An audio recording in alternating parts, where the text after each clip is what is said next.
manusia itu kan satu persatu ya, di dalam satu keluarga itu kan sudah memiliki roh masing-masing, roh kepekaan masing-masing ya. Ketika roh itu tidak kuat atau bisa dikatakan level imannya tidak kuat, maka roh itu akan terintimidasi. Roh itu akan mengintimidasi kepada roh yang tidak kuat. Bisa jadi roh itu akan diperbudak, walaupun itu dari lingkup satu keluarga saja. Dan roh itu akan menawan kepada mereka yang tidak memiliki iman yang kuat. Rohnya akan ditawan, akan istilahnya ya diolok-olok, dihina, bahkan sampai dilecehkan seperti itu. Karena roh tiga katak ini sangat sangat kuat ya, sangat kental sekali di dunia, sudah sangat lama turun. Dan roh tiga katak ini berdekatan dengan roh kenajisan, roh percabulan, roh yang hawa nafsunya sangat kuat. Makanya ketika ada orang, ada salah satu anggota keluarga yang berusaha untuk keluar dari jalur kenajisan atau jalur ke hawa nafsuan, itu akan ditekan, akan diejek, akan dihina. Seperti kata-katanya itu ya, misalnya saja ya, sok suci atau sok segala macam. Ya karena salah satu anggota keluarga itu sudah menjadi teman dari roh tiga katak ini. Bahkan ketika sudah meledak-meledak ya, hawa nafsunya itu, ketika tidak dituruti, ya nanti akan bermain tangan atau istilahnya itu KDRT ya.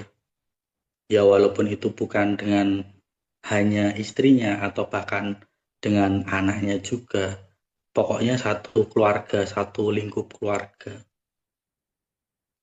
Makanya ketika satu keluarga itu sudah ada satu anggota keluarga yang apa namanya, ada roh Isabelnya, roh tiga katak itu juga, itu akan bertengkar biasanya. Baik anak, baik ibu, baik ayah, semuanya bertengkar saling menyerang.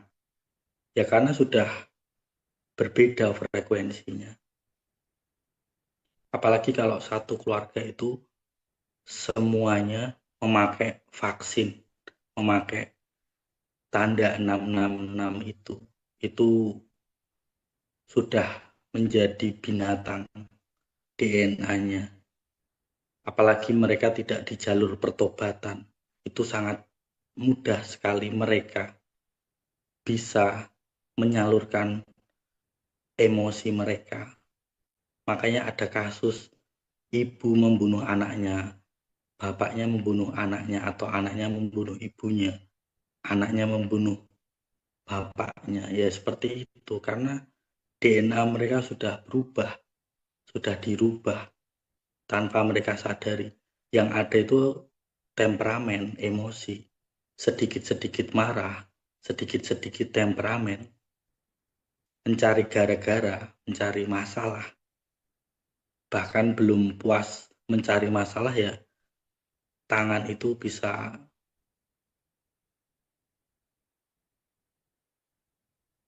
ringan sekali, seperti itu.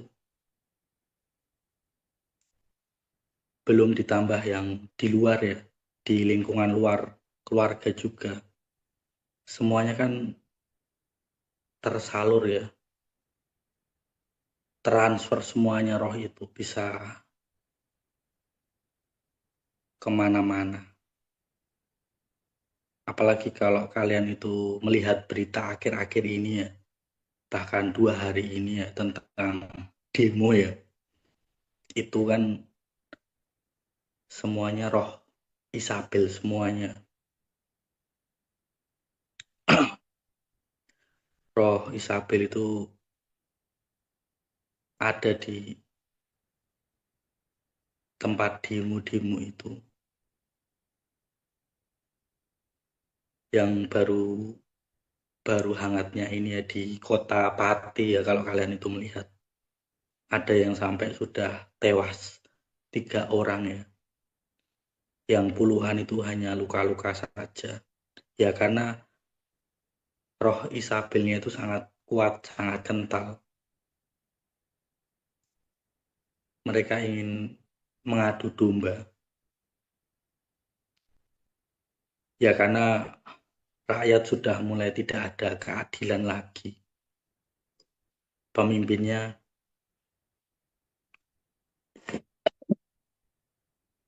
terlalu serakah. Pajaknya sangat tinggi kenaikannya. Sampai 200 atau 250% ya. Makanya sampai rakyat itu turun. Jumlahnya itu turunnya itu tidak sedikit ya. 100.000 lebih itu. Satu kota full mereka jalan kaki.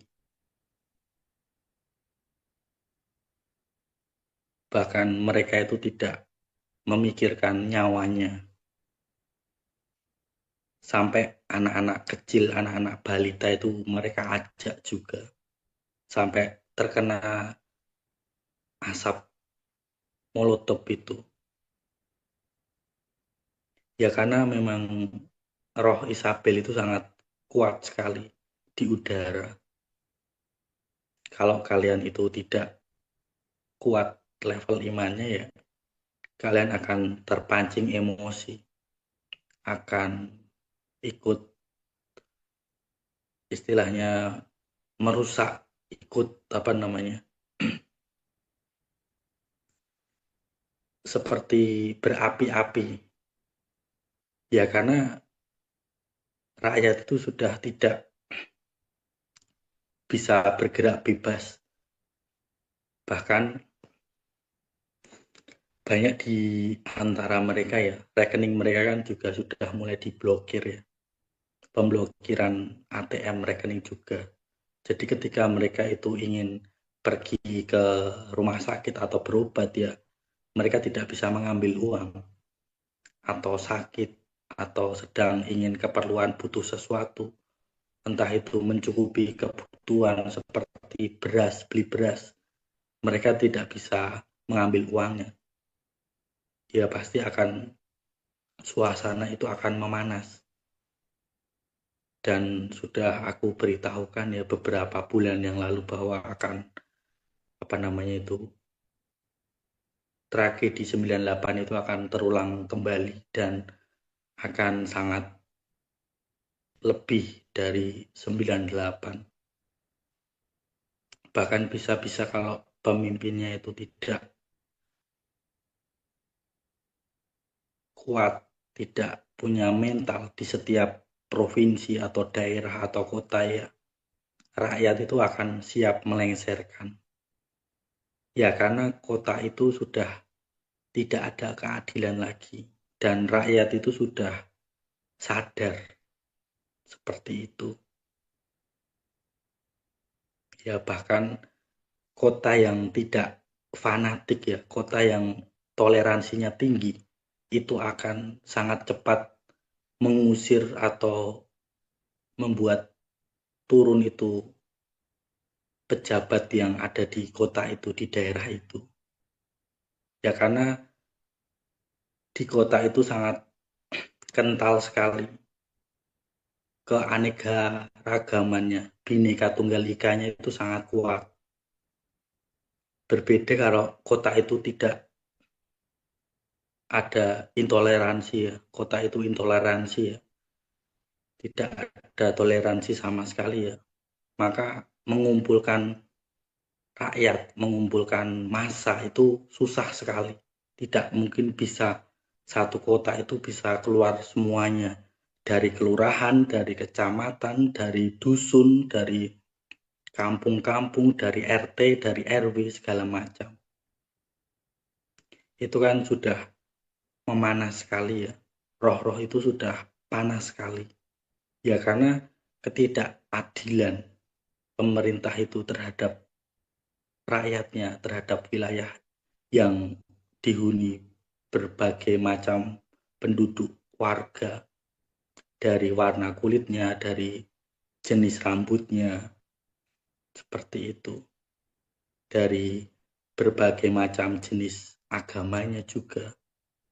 Ketika kota itu yang tidak fanatik, bahkan toleransinya tinggi ya, mempersatukan rakyat, mempersatukan warga-warganya ya sangat cepat. Ya karena toleransinya sangat tinggi. Maka untuk menurunkan pejabat atau pemerintah di daerah itu atau di kota itu ya sangat mudah. Jadi ya pemerintah di situ ya yang sok jagoan atau sok memunguti rakyatnya menjadi pemungut cukai atau pajak ya siap mundur. Ya kalau nggak mundur ya bakalan habis ya karena rakyatnya sudah mulai sadar. Apalagi kan ini bulan Agustus ya, sudah menuju ke hari kemerdekaan ya. Masa masih ada pemimpin model seperti itu di daerah mereka? Ya pasti akan rakyat itu tidak terima. Karena ya masing-masing wilayah itu berbeda. Tidaklah sama. Tergantung level toleransinya. Kalau di satu daerah itu toleransinya tinggi, tidak fanatik, ya pasti akan cepat untuk mengumpulkan rakyat-rakyatnya, warga-warganya. Tapi kalau kota itu atau daerah itu toleransi saja tidak ada, ya susah manusianya, warga-warganya, rakyat-rakyatnya untuk berkumpul. Seperti itu. Kota Pati itu sebagai contoh ya, sebagai acuan demo ke depannya. Kalau itu diberlakukan di Jakarta ya, habis itu yang duduk di kursi di Jakarta itu. Kalau rakyatnya bersatu seperti di Kota Pati. Ya karena mereka sudah sadar bahwa sistem kolonial itu menjerat mereka, membuat mereka menderita.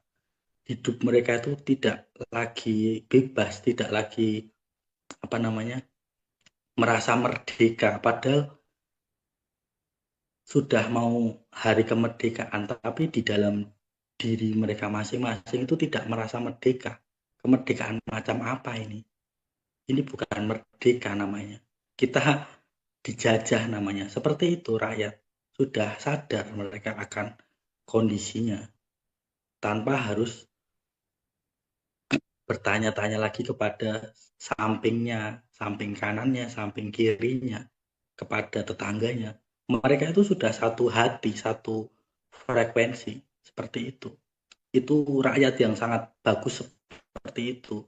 Toleransi yang tinggi, tidak ada fanatik, tidak apa namanya, tidak melihat itu agamamu apa, ya maju ya maju, bersatu ya bersatu, tidak memandang itu agamanya apa, warna rambutnya apa, warna kulitnya apa, jenis rambutnya apa, keriting kah atau lurus kah atau kriwel-kriwel kah ya, semuanya bersatu. Seperti itu. Itu contoh ya, satu kota itu contoh. Kalau misalnya rakyatnya bersatu ya menang untuk membuat pejabatnya atau pemerintah daerahnya di situ itu lengser seperti itu. Belajar dari kota Pati, kota-kota yang lainnya ya. Misalnya nanti kota yang lainnya itu ditekan atau bahkan di-push untuk menjerat rakyatnya, ya belajarlah dari Kota Pati yang toleransinya sangat tinggi, yang tidak fanatik. Makanya ya rakyatnya itu ya berkumpulnya sangat cepat. Kesadaran kesadaran dirinya itu tinggi untuk supaya di daerah itu tidak terjadi monopoli atau kudeta seperti itu ya. Jadi ya itu hanya gambaran saja. Ketika kalian itu bersatu ya tidak boleh melihat dari agamanya apa, warna kulitnya apa, gaya bahasanya apa, dari kalangan apa, seperti itu. Semuanya sama. Di mata Tuhan itu semuanya sama. Ketika bersatu ya menang. Seperti itu.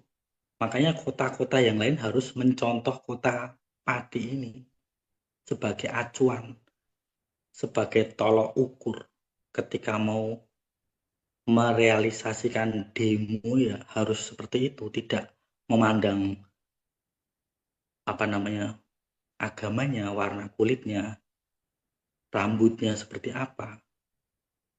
Itu tidak boleh. Ya karena sama-sama berjuang, sudah merdeka ya harus benar-benar merdeka, tidak boleh sudah merdeka malah dijajah, dikembalikan kepada sistem kolonial, itu tidak boleh.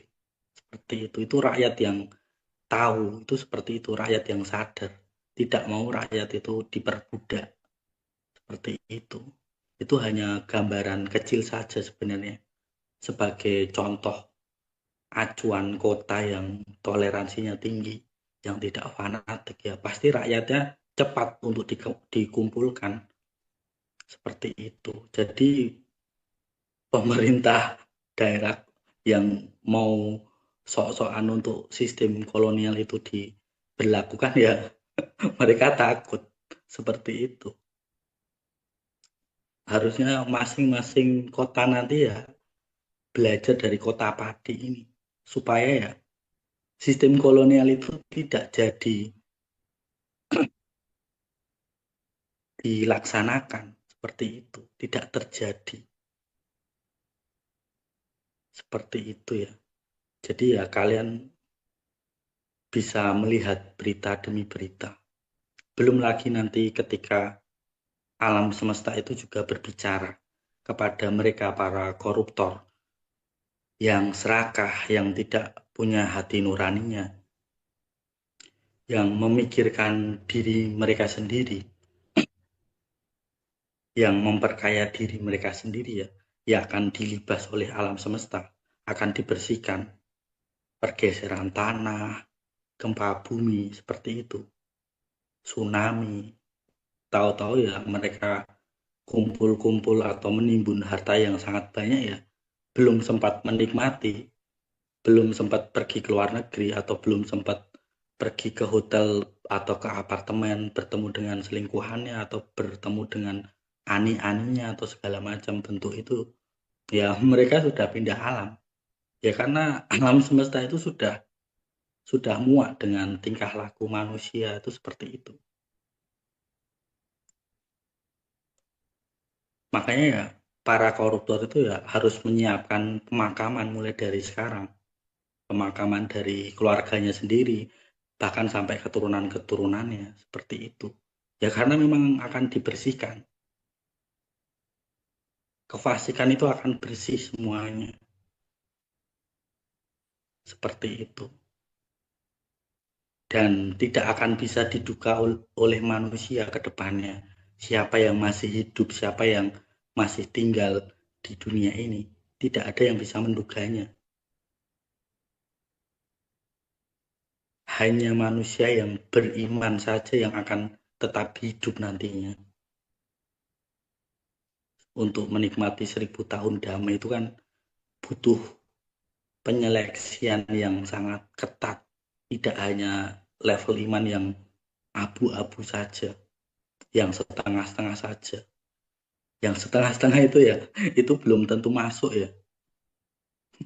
Jangan jangan kira cuma main aman, misalnya saja bersaksi, wah bersakti cukup 2 kali aja, 3 kali saja, main aman saja. Itu belum tentu selamat ya. Kan masih ogah-ogahan ya, masih setengah-setengah saja. Makanya level iman itu dibutuhkan. Ketika level iman manusia itu sudah benar-benar excellent, benar-benar sudah diproses, ya mereka akan terjadi bencana ya tenang-tenang saja, santai-santai saja. Bisa buat teh panas, susu panas, kopi panas, atau minum air kelapa. Ya karena mereka sudah mengalami kenaikan frekuensi. Seperti itu. Karena sudah percaya mengandalkan Tuhan. Bakalan ada tabung perlindungan dari Tuhan. Ya karena sudah di jalur pertobatan. Sudah berjaga-jaga. Sudah siap sedia. Tidak santai-santai, tidak leha-leha, seperti itu. Makanya mereka akan diselamatkan. Kan semuanya sudah tertulis ya di firman Tuhan. Hanya sedikit yang diselamatkan. Ya karena hanya sedikit saja yang memiliki level iman yang seperti itu. Sisanya manusia di dunia ini kan sisanya itu kan abu nawa semuanya. Makanya ya dilibas alam ya sudah seperti itu. Mau itu pengikutnya atau agamanya banyak pengikutnya ya pindah alam ya pindah alam. Seperti itu. Tidak ada yang harus dipertontonkan atau dipamerkan lagi dengan kuantitas pengikutnya banyak sekali di seluruh dunia atau di Indonesia, di Konoha. Itu tidak menjamin ya alam semesta melibas ya libas saja. Mau itu agamanya apa, mau pengikutnya banyaknya seperti apa, ya kalau alam semesta sudah melibas ya melibas. Dan ketika alam semesta itu melibas ya, itu tidak lagi melihat jabatannya apa. Mau kalian itu MPR, DPR, menteri, presiden, wakil presiden, semua kalau misalnya alam semesta melibas ya libas saja. Seperti itu. Tidak memandang jabatannya apa. Ya pindah alam ya pindah alam. Seperti itu. Ada yang jantungan, tiba-tiba jantungnya berhenti. Ada yang tiba-tiba stroke. Ada yang tiba-tiba itu pingsan atau bahkan terpleset. Ya itu kan masing-masing ya dari alam semesta yang ingin manusia yang serakah, yang fasik, yang jahat, ya pindah alam seperti itu. Karena kan sudah melanggar ketentuan alam semesta. Padahal kan sudah dicantumkan di Pancasila ya, tentang keadilan bagi seluruh rakyat Indonesia itu paling penting ya sebenarnya. Karena kalau negara negara itu kan membutuhkan rakyat dan wilayah. Nah, ketika rakyatnya saja tidak diberlakukan keadilan ya, yaitu kan melanggar dari Pancasila tersendiri itu. Makanya ya alam semesta yang bergejolak, yang berbicara kepada mereka. Mau punya kekuasaan atau punya harta melimpah ya, waktunya pindah alam ya pindah alam. Seperti itu. Sudah tidak ada negosiasi lagi. Alam berbicara ya pindah alam ya pindah alam. Seperti itu. Mau kalian memakai dukun paranormal selevel apapun ya kalau pindah alam ya pindah alam.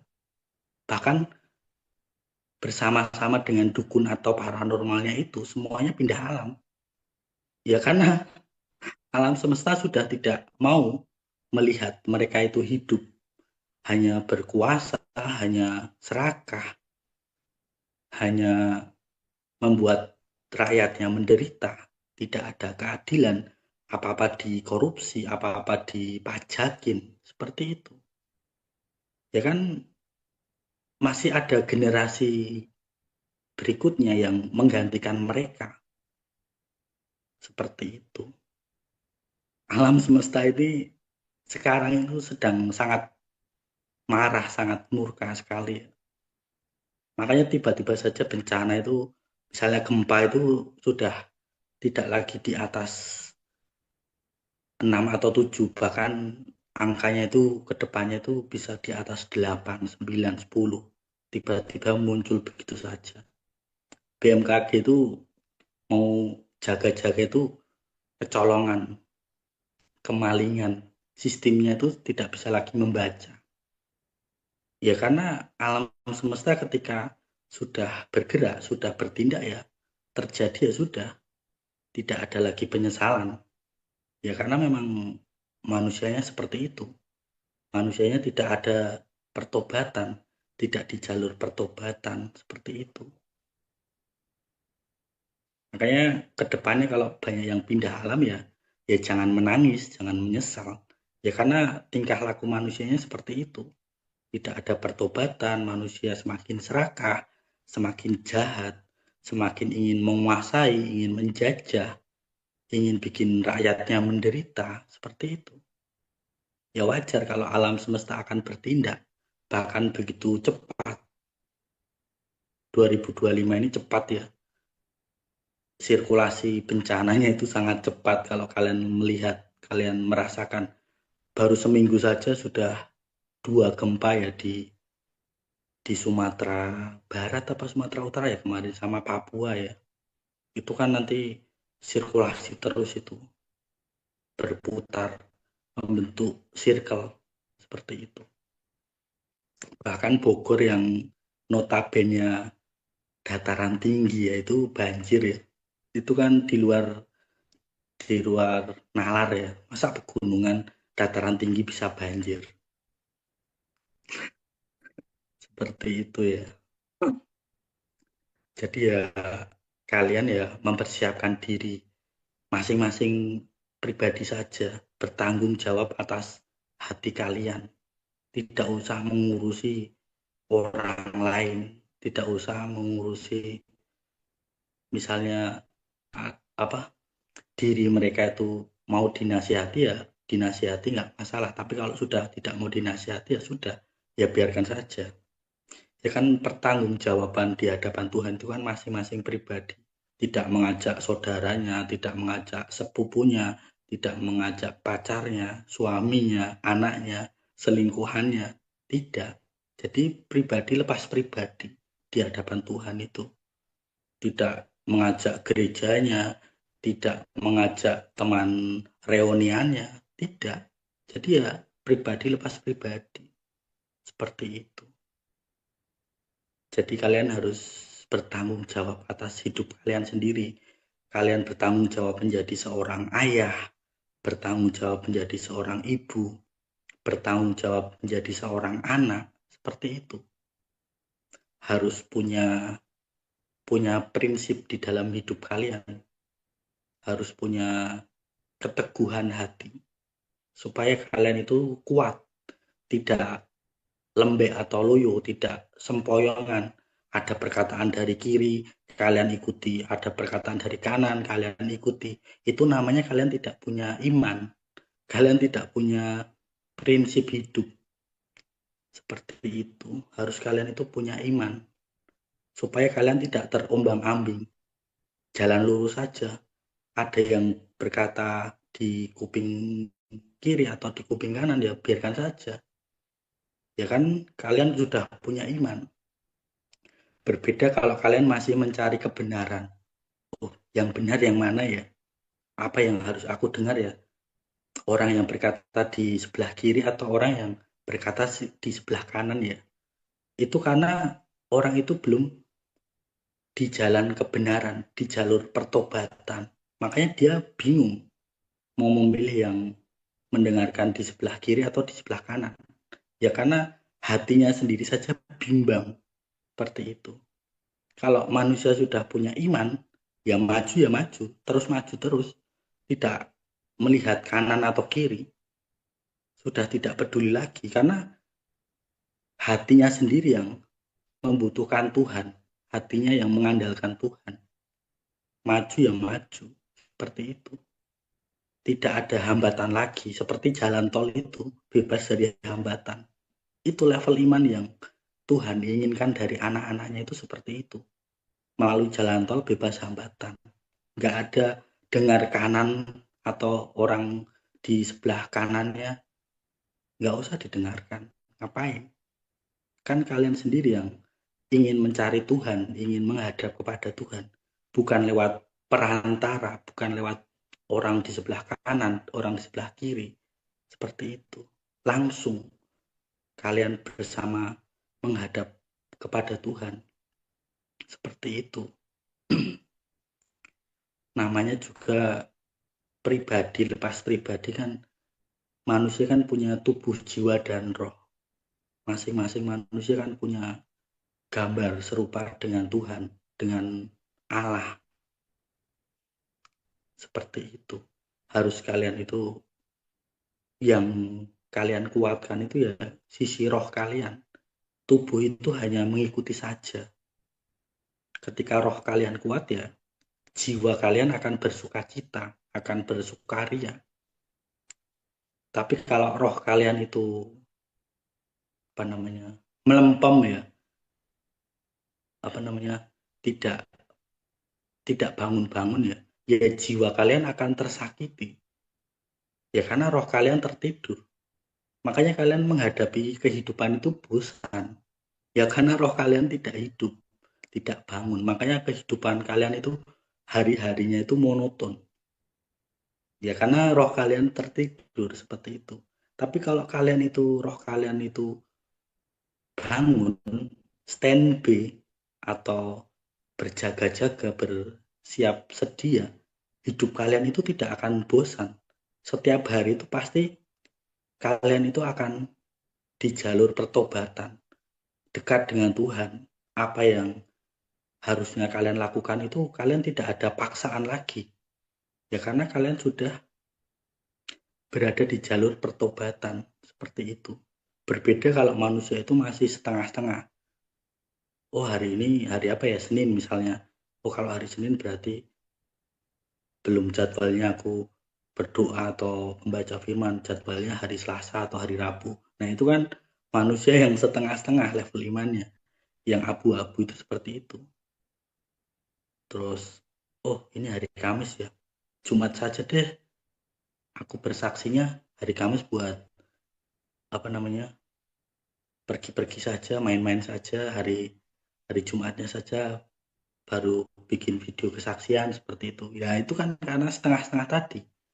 Karena jiwanya masih terikat dengan waktu, dengan dengan dunia, setengah-setengah. Kalau orang yang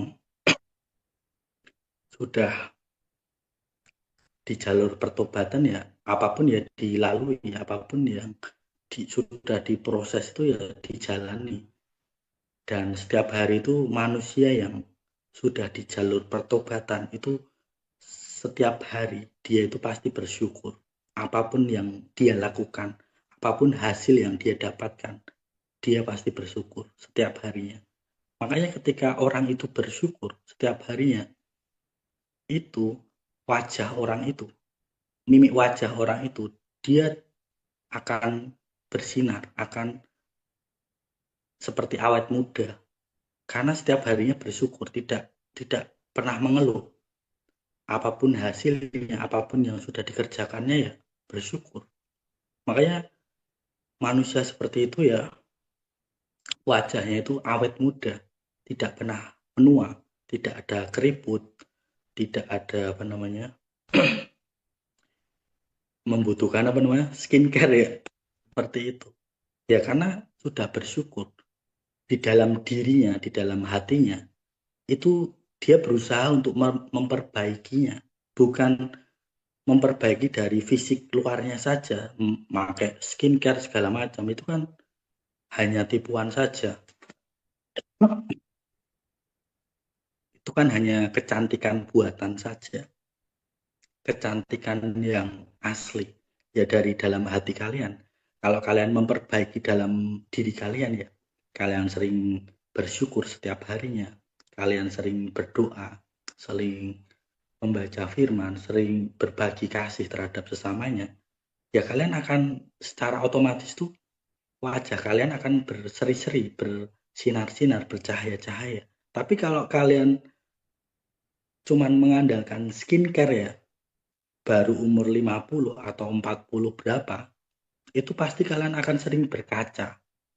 Kok wajahku sudah mulai menua, sudah mulai keriputan. Ya karena kalian mengandalkan sisi fisik kalian, sisi apa namanya, luar kalian. Kalian tidak mengandalkan sisi rohani kalian.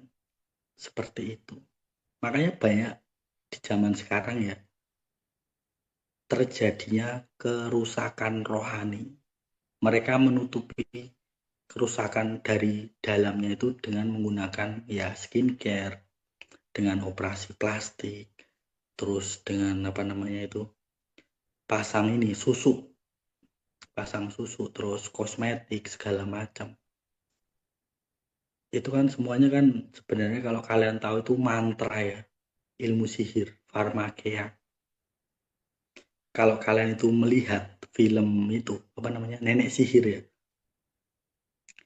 nenek sihir saja yang membuat mantra apa namanya, ramuan-ramuan di tungku yang mendidih itu ya, muka nenek sihir saja itu tidak awet muda, tua, keriputan, hidungnya seperti itu, pesek segala macam.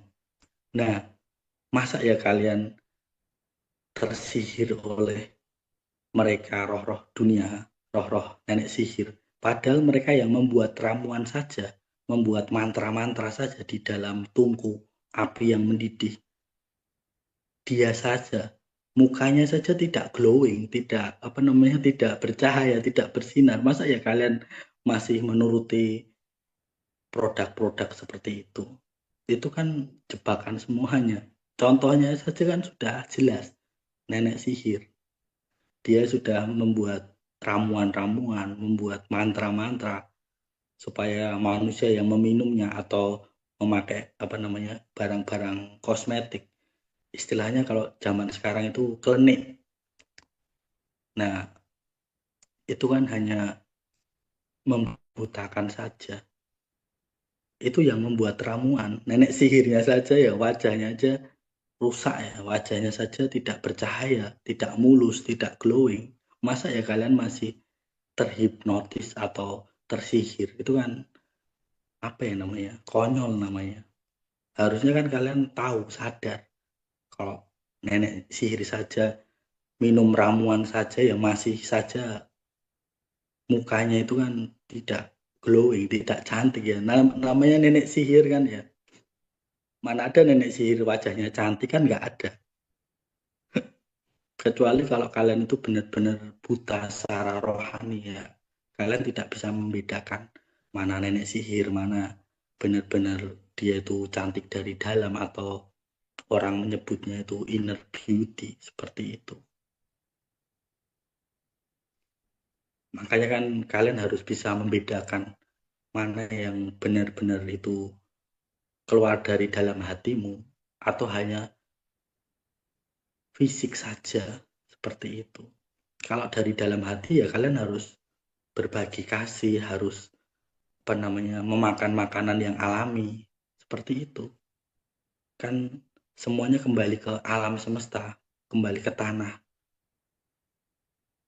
Bukan kalian itu memakai produk-produk yang hanya menyembunyikan kerusakan rohani kalian, menyembunyikan dosa-dosa kalian.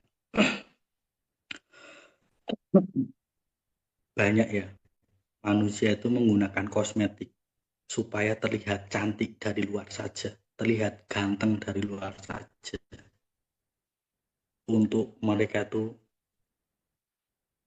terlihat populer atau mendapatkan pujian. Kan kalian tidak tahu tingkah laku mereka. Kalian tidak tahu kalau mereka itu sukanya selingkuh atau gonta-ganti pasangan atau pacaran sana sini, kan kalian tidak tahu. Kalian pikir kan, wah pasti wajahnya itu apa namanya, cantik, ganteng itu berarti menjaga kebersihan. Itu kan dilihat dari sisi manusia biasanya seperti itu ya. Dari manusia banyak itu melihatnya seperti itu. Tapi kalau Tuhan melihatnya atau malaikat Tuhan melihatnya, mereka itu hanya menutupi saja. Menutupi kemunafikannya, menutupi kerusakan rohani mereka, menutupi dosa-dosa mereka. Ya dengan memakai kosmetik supaya terlihat menarik, supaya manusia itu melihat, manusia ini bersih ya, seperti itu. Padahal bukan itu yang dimaksud. Bukan menyia-nyiakan apa yang diberikan oleh Tuhan, apa yang sudah dikaruniakan oleh Tuhan, seperti itu. Bahkan manusia kan sampai operasi plastik ya, sampai merubah bentuk hidungnya. Tadinya itu hidungnya masuk ke dalam terus dikeluarkan ya hidungnya ya. Nggak tahu dikeluarkan pakai apa, pinset atau pakai apa ya. Terus telinganya misalnya telinganya kurang besar atau kurang kecil, ya mungkin diganti apa, telinga kelinci atau telinga apa kanguru ya. Terus matanya kurang apa, kurang kurang tajam. Ambillah itu mata apa, sapi ya, sapi yang sukanya apa, melotot atau melorok itu ya. Atau ini apa, matanya elang itu kan tajam ya, mungkin diganti dengan mata elang atau gimana ya. Terus kalau misalnya kurang menakutkan ya, ambil itu matanya apa, mata buaya atau mata ular ya. Jadi kan hanya garis-garis satu ya, seperti reptil itu ya, seperti mata kucing itu ya. Manusia kan aneh-aneh saja, supaya terlihat itu tidak apa namanya, apa yang menjadi tindakannya itu tidak yang lainnya. Terlihat di mata manusia itu bersih, dengan punya yang rupawan, punya wajah cantik, ganteng, tapi karena skincare, karena kosmetik, bukan karena dari hatinya, dari dalam dirinya, dari inner beauty-nya itu tidak. Cuma perawatan saja, seperti itu. Berbeda ya kalau manusia itu merawat dirinya, dalam dirinya itu secara alami. Ya misalnya saja olahraga, berbagi kasih, terus memakai bahan-bahan alami seperti misalnya saja ya, kalau kalian itu membuat teh hijau ya, kalau teh hijau itu, nah ampasnya itu jangan kalian buang, teh hijaunya itu ya, ampasnya itu kalian lulurkan ke wajah kalian, tunggu sampai 15 menit sampai setengah jam, atau kalau enggak dengan air cucian beras. Nah itu kan alami semuanya ya, tanpa menggunakan apa, bahan-bahan kimia, kosmetik segala macam atau skincare ya. Itu kan alami semuanya, berbeda. Seperti itu. Kalian harus pintar ya memakai produk dari alam semesta atau produk dari dunia tipu-tipu ya. Harus bisa membedakan kecantikan alami dengan kecantikan buatan. Seperti itu. Dan yang alami itu tidak membutuhkan kosmetik, tidak membutuhkan apa namanya, bedak segala macam atau skincare. Itu sebenarnya ya, produk-produk seperti itu hanya membuat diri kalian, wajah kalian itu semakin tua, semakin menua, ada keriput-keriput segala macam. Karena di merek-mereknya, di brand-brandnya itu mereka sudah beri ilmu-ilmu sihir. Ilmu-ilmu sihirnya itu sangat tinggi di merek-merek, di brand-brand seperti itu. Sebelum mereka mengeluarkan produk, mereka itu sudah membuat mantra-mantra, semacam tumbal, seperti itu. Ada tumbalnya sebelum produk itu keluar. Makanya kalau manusia itu memakai produk tiba-tiba wajahnya jadi tambah tua, ya sudah. Berarti ya itu mengandung mantra-mantra yang sangat kuat. Seperti itu. Harus kalian bisa membedakan mana yang cantik, benar-benar cantik atau ganteng dari dalam hati, atau dari fisiknya saja. Kalian harus bisa membedakannya. Seperti itu. Jadi memang banyak manusia itu menyembunyikan kerusakan rohani mereka. Mereka seolah-olah rohani, seolah-olah beriman, orang beriman, tapi mereka hanya memakai kosmetik atau skincare saja. Jadi dilihat dunia itu, wah, seperti meyakinkan. Padahal ya jiwanya mereka itu sekarat. Jiwa mereka sebenarnya itu sekarat. Meronta-ronta. Sakit jiwa mereka sebenarnya. Tapi hanya menutupi dengan cover seperti itu saja. Yang membuat manusia itu tertipu dengan penampilan. Tertipu dengan wajahnya yang sudah perawatan, skincare sana sini. Bahkan habis puluhan juta. Seperti itu. Padahal semua sudah disediakan oleh alam semesta. Bahan-bahan alami. Bahkan ketika hati kalian itu penuh dengan kasih, ya pasti otomatis wajah kalian akan berseri-seri, akan bercahaya-cahaya. Tapi kalau wajah kalian sukanya marah-marah, temperamen, ya malah mungkin kalian akan berseri-seri. Malah wajah kalian itu akan apa? Banyak sekali apa urat-uratnya, banyak sekali otot-otot muncul ya. Ya karena sering emosi, sering temperamen seperti itu. Masa wajah yang suka temperamen minta wajahnya itu tetap ganteng atau tetap cantik kan nggak mungkin ya, pasti cepat sekali banyak keriput-keriput yang muncul ya, entah itu di pipi, di bagian dahi muncul itu keriput-keriput atau garis-garis seperti itu ya. Ya karena cara dia apa namanya menyikapi hidupnya itu penuh dengan temperamen, penuh dengan drama ya, seperti itu. Kalau manusia itu apa adanya ya sudah, manusia itu awet muda karena dia jujur apa adanya, menyampaikan apa yang harus disampaikan, tidak mengarang bebas, tidak mencari topik dari apa namanya pembicaraannya dibuat-buat atau hanya apa namanya membuat telinga pendengarnya itu terhibur, bukan seperti itu. Ya kalau misalnya memang harus disampaikan membongkar dosa ya disampaikan semuanya. Tidak boleh ada yang ditutup-tutupi. Ya namanya kan bersaksi, mengungkapkan semua yang tersembunyi, ditutup-tutupi. Kalau kalian bersaksi mengungkapkan yang itu saja yang tidak tersembunyi ya itu bukan bersaksi namanya. Bersaksi itu kan apa yang kalian alami, yang manusia yang lainnya itu tidak alami, kan berbeda. Satu dengan manusia yang lain itu kan proses hidupnya berbeda, yang mereka alami itu kan berbeda, makanya harus diberi kesaksian, harus disaksikan seperti itu. Makanya kan manusia yang lain akan mendengar kalian, akan mencontoh kalian. Oh, proses hidup orang ini seperti itu. Jadi kita harus menyikapinya seperti ini, seperti itu. Makanya kesaksian kalian itu sangat dibutuhkan oleh manusia yang lain, bahkan ditakuti oleh dunia. Ya karena banyak manusia yang tidak mau bersaksi, takut mereka bersaksi. Ya karena membongkar apa yang ada di dalam diri kalian sendiri. Setan itu kan takut kalau dibongkar. Seorang iblis itu takut kalau dibongkar kejahatannya.